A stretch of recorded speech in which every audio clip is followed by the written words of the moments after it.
Perkenalkan, nama saya S. Kunto Adiwibowo. Saya Ketua Pusat Studi Komunikasi, Media, dan Budaya di Fakultas Ilmu Komunikasi Universitas Padjadjaran.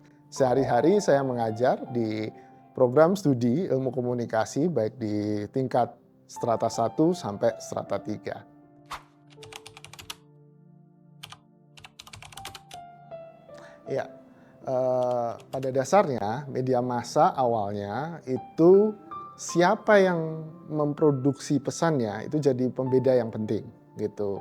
Media massa yang memproduksi pesannya adalah sebuah institusi atau organisasi. Jadi nggak hanya satu individu, ada banyak orang, organisasi, dan di situ ada fungsi-fungsinya.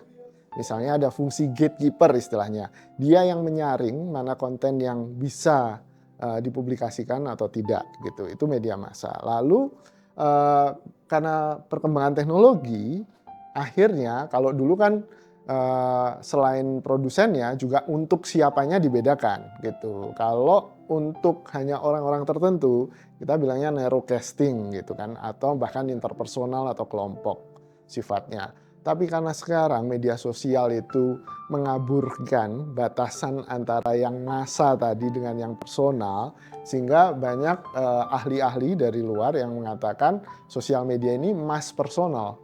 Jadi untuk massa yang luas tapi diproduksi secara personal gitu.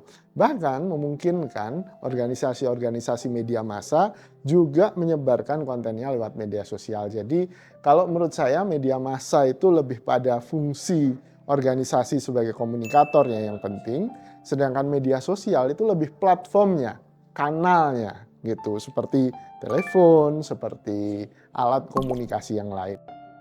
Misalnya sebuah media massa yang punya organisasi jelas gitu ya.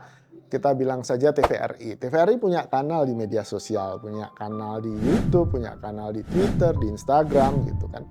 Hasil produksi TVRI yang keluar di situ adalah produksi dari sebuah organisasi yang besar tadi. Tapi misalnya saya itu membuat konten, saya juga sebarkan di YouTube, sama sifatnya masif gitu kan. Tapi di sini pertanggungjawabannya akan berbeda. Nilai jurnalistiknya juga akan berbeda. Tapi apakah itu untuk kebaikan publik atau tidak? Mungkin itu yang menjadi penting gitu. Jadi bisa saja produksi konten saya itu berguna untuk masyarakat banyak karena punya nilai berita yang tinggi, nilai informasi yang bagus, nilai edukasi yang bagus, yang menyamai atau yang melayani kepentingan sama yang dilayani oleh organisasi besar seperti TVRI gitu. Konten yang diproduksi oleh media sosial itu tidak dari sebuah organisasi. Problemnya, saya bisa produksi konten memuatnya di media sosial.